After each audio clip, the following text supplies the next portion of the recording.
Ever since the advent of tanks, militaries around the world have sought ways to defeat them. From the earliest days of employing large-caliber rifles to mass artillery barrages, countries have come up with a wide variety of ways to knock out tanks. While using artillery, airstrikes, mines, and even other tanks are all valid options, they do come with their own pros and cons. Having supporting fire from aircraft and artillery is great, but these options are not always available, or there might be issues with the weather or communications interfering with their employment. Mines do work well, but there's no guarantee an armored vehicle will run over it or be knocked out after the blast. Tanks are great when they're available, but on the modern battlefield, tanks have become a rarer and rarer sight. They also must communicate with infantry on where an enemy is, thereby costing crucial time that could allow the enemy to escape. So what is a soldier supposed to do when they need instantaneous and accurate fire on an armored target? The solution that most militaries around the world have adopted is a man-portable anti-tank missile. Though the systems vary greatly in guidance and munitions, the basic premise is that an individual soldier can wield an accurate and lightweight yet powerful weapon capable of destroying or disabling any armored threat on the battlefield.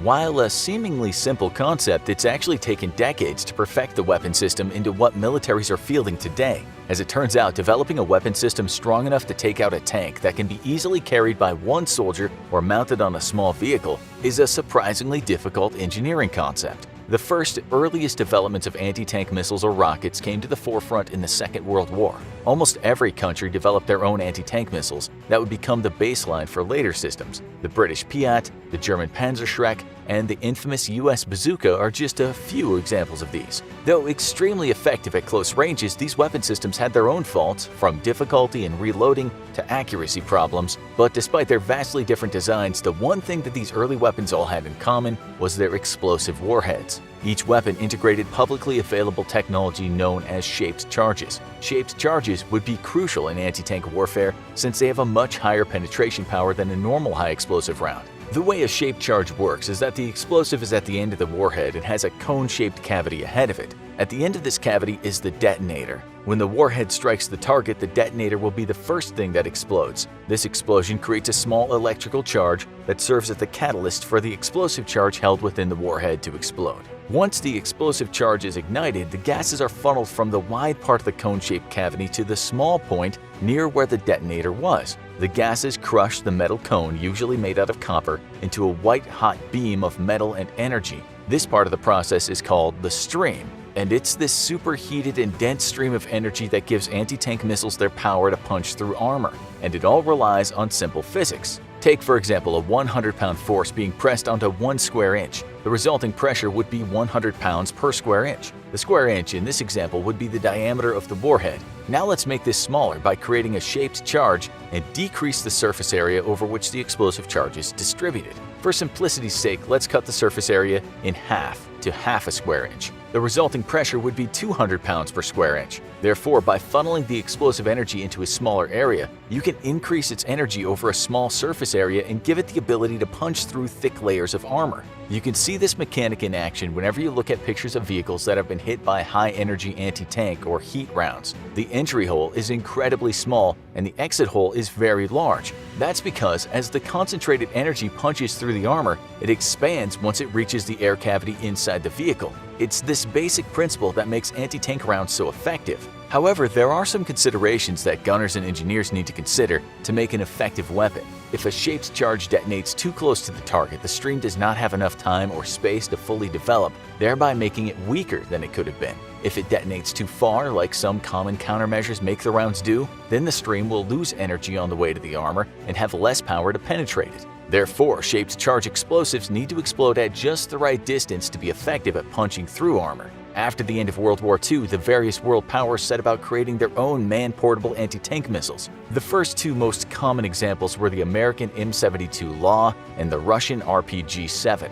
The M72 light anti-armor weapon was a small and disposable anti-tank rocket that could be fired easily in any kind of environment. The way that the Law worked was that once the trigger was pressed, it would ignite a small amount of black powder in the back of the launcher. This would ignite the rocket propellant and send the missile out of the tube. Once outside the tube, rudimentary fins would deploy to keep the rocket stabilized in flight. The Russian rocket-propelled grenade works in a similar fashion. Though the Russians developed many kinds of RPGs, the one that would become the most famous and is still in the most wide use today is the RPG-7. To fire the RPG-7, the gunner must first screw the rocket booster into the back of the grenade. Once inserted into the tube, the firing pin creates an electrical shock that ignites the propellant and sends it away. Once outside the barrel, its fins will deploy and its rocket booster will engage to propel to its intended target. Though the green-colored heat warheads are the most famous, this weapon can be fired with other kinds of warheads as well. While both these weapon systems were tried and true, serving in dozens of conflicts from Vietnam and still to this day,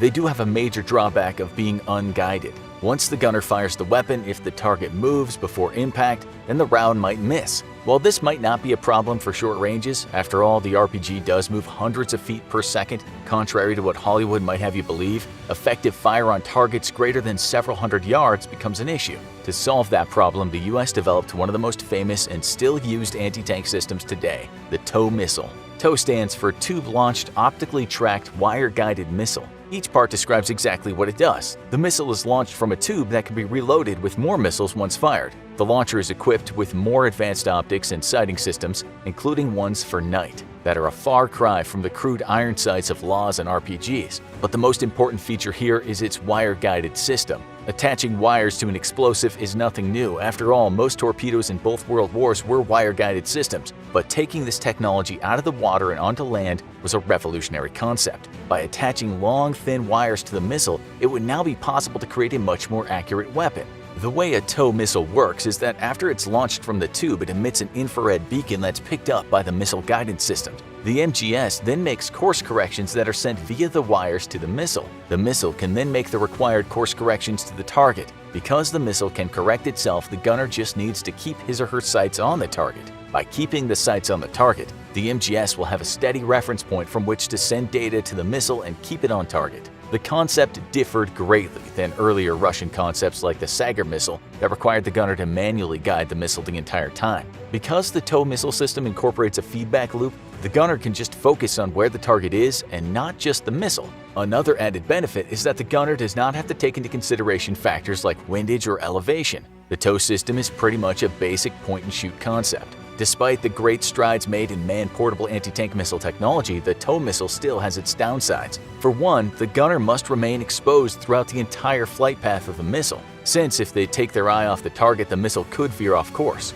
Additionally, the missile can only hit what the gunner can see. Armored vehicles like tanks typically have their heaviest armor on the front sides. If this is all a gunner can see, it's certainly better than nothing, but decreases the chance of a kill. To solve these issues, the US military continued to develop their newest man-portable anti-tank weapon yet that could solve all their issues from previous models, the Javelin missile. The Javelin, also known as the FMG-148, is the premier portable anti-tank system in the world. Staying true to its roots by having a shape-charged warhead, the missile system incorporates a host of new technologies that make it the deadliest tank killer in the world. The Javelin missile system is made up of two parts, the Command Launch Unit or CLU and the missile launcher itself. For starters, the Javelin is an active seeking missile. That means that once the gunner has acquired the target through the CLU and the missile is launched, there is an active infrared seeker inside the warhead that'll keep the missile on target. By keeping a constant internal feedback loop, this system is truly fire and forget, allowing the gunner to slip away to a new position immediately after firing. Another unique feature is the way that it attacks its target. Once the missile is in flight, it'll immediately launch upward. While this has the added benefit of allowing a gunner to stay concealed, its true purpose is in defeating enemy armor. Most tanks and armored vehicles have their thinnest armor in the back and on top of the vehicle. By attacking from a vertical position, it increases the chance of a catastrophic kill and not merely damaging the vehicle. If these features are not enough, the Javelin missile has a state-of-the-art warhead designed to defeat enemy countermeasures. One of the most common countermeasures is reactive armor. Reactive armor is explosive plating that'll explode outwards when hit by enemy fire to deflect the blast away from the armor. Javelin missiles come prepared to counter this by having a precursor charge in the warhead meant to deflect the blast, thereby allowing the main charge its full penetration power.